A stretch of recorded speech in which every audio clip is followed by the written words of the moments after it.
Hi. So in this video, I'd like to talk about some properties of exponents. Specifically, we're going to look at multiplying, dividing, and then raising a power to a power. So we're going to look at kind of some different aspects of more complicated exponents in this video. We'll start with the sort of the most straightforward, and I've written it in very abstract algebra terms at the top of the screen there. N to the a power times n to the b power equals n times to the a plus b power. And essentially just what that means is when I have two numbers that I'm multiplying together and they have the same base, I'm going to take their exponents and I'm going to add them together.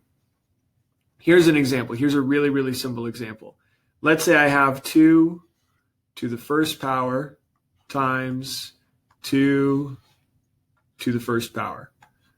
So what would 2 to the first power times 2 to the first power? Well, that would be 2 squared, because I have a 1 2 right here. I have another 2 right here. So when I multiply them together, I'm going to get 2 squared. So what happens if the exponents are different? What if, for example, instead of an exponent of 1, I had an exponent of 3 and an exponent of 5? Well, the same principle would apply. I would do 2 on the bottom is going to stay the same. And then for the exponent, I'm going to add 3 and 5. I'm going to get 2 to the 8th power. And essentially what I'm doing here is 2 to the 3rd power. That's going to be 2 times 2 times 2. 2 to the 5th power is going to be 2 times 2, 5 times. That's 3, 4, 5. So I have 2 to the 3rd power right here, and I'm multiplying that by 2 to the 5th power. So when I just add all of the 2's together, and I get 2 to the 8th power. And this is this is pretty straightforward, pretty simple. Whenever you're multiplying two numbers together that have the same base and they have exponents, I'm going to add the exponents together. So let's move this into the world of algebra a little bit. Let's say I don't know what my base is. Instead of 2, which is a definite number, let's say I have something unknown. Let's say I have z. Z is my variable. Z to the 3rd power times z to the 5th power. I don't know what z is, but I have 3, I have 5. So when I multiply these together, I'm going to end up with z to the 8th power. So the same principle applies whether the base is a known number or an unknown variable. It's all going to be the same. This is sort of the first property of exponents. N to the a power times n to the b power equals n to the a plus b power. So then the flip side of this, the inverse, would be division. What happens when I have n to the a divided by n to the b? And again, we're assuming that the bases are the same, that n is n is n. It's all the same. So let's start with something known and simple, and then we'll make it a little bit more complicated. Let's say we have 2 to the 3rd power divided by 2 to the 2nd power. What is that going to be? Well, I have an exponent of 3. I have an exponent of 2. I'm going to subtract those exponents. I get 2 to the 1st power, which is also just 2. Anytime I have a number to the 1st power, that's just going to be 2. And essentially what I'm doing here, let me illustrate it down here. I have 2 to the 3rd power, so I have 2 times 2 times 2. And I am dividing that by 2 squared. So I'm dividing this by 2 times 2. So if I write it so that it looks kind of like a fraction, I have 3 2's on top, I have 2 2's on bottom, and essentially these 2's are going to start canceling themselves out. So these 2 2's are actually going to cancel out. These 2 2's are actually going to cancel out. And all I'm left with is 1 2 on top of the equation right there, which is why the the answer is just 2. So what if this is a little bit more complicated? What if sometimes when I'm subtracting, I end up with negative numbers. What if I have 2 squared divided by 2 to the 5th? What is that going to be? I'm still going to follow the same order. It still needs to be A minus B. It needs to be 2 minus 5. I can't just switch the order here. So 2 minus 5 is going to be negative 3. So I have 2 to the negative third power. And you might look at that and you might think, well, wait, I've never seen a negative exponent before. I don't know what to do with negative exponents. And that's totally fine. This isn't something that we come across very often. We use it especially in scientific notation.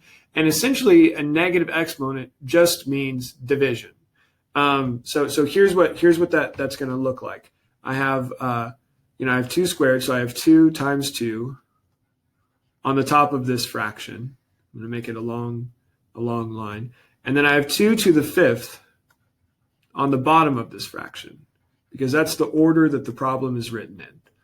So I have 2 times 2, and then on the bottom I have 2 times 2 times 2 times 2 times 2. So again, the 2's are going to start canceling themselves out. So these 2 2's are gone. These 2 2's are gone.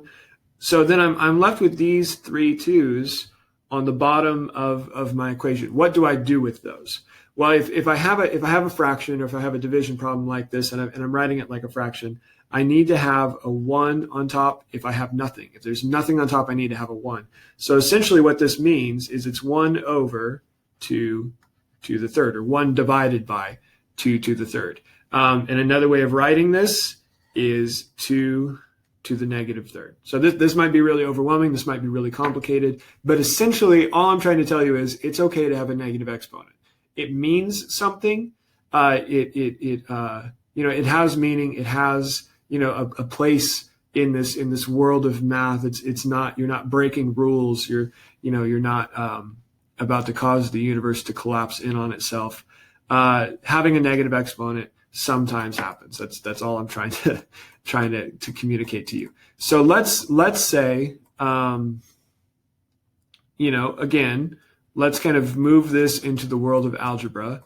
Let's say instead of having a known base, instead of 2, we have an unknown number. Let's say we'll use the variable x. That's kind of the classic algebra variable. So what happens when I have x to the 4th divided by x squared? Again, I'm going to keep the base the same, just like I've been doing. I'm going to subtract the exponent. That gives me x to the positive 2 power. So same rule applies whether you know the base or whether you don't know the base. Same rule applies. It doesn't change what we're doing with the exponents. And let me look at one more property of exponents with you. We've looked at multiplication. We've looked at division. Now we're going to look at what happens when I raise a power to a power. So let's start with sort of a known number first again. Let's start with 3. What happens if I have 3 squared, and then I want to square that? If I have 3 squared squared. Well, actually, this is, let me choose a different exponent to kind of highlight this. That was gonna maybe be a little confusing. So 3 squared, let's say to the 3rd power. I have 3 squared to the 3rd. So I have a power raised to a power. My base is 3. So on the other side of this equation, my base is going to stay 3. But then I have one exponent. I need one new exponent. And essentially what I'm going to do is I'm just going to take these two exponents right here, and I'm going to multiply them together. So my new number is going to be 3 to the 6th power. And here's why that's happening. When I have 3 squared, that is 3 times 3. So if I have 3 squared to the 3rd power, what that means, if I have 3 squared to the 3rd power, what that means is I have 3 times 3 times that itself 3 times.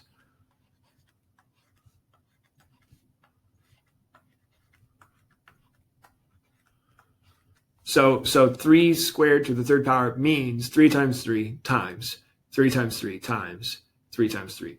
And then if I sort of wave my magic wand and I get rid of these parentheses, which are really not doing anything because I only have one operation anyway. If I get rid of these parentheses, you'll see I have 3 times 3 times 3 times 3 times 3 times 3. I have 3 to the 6th power. So there we go. That's that's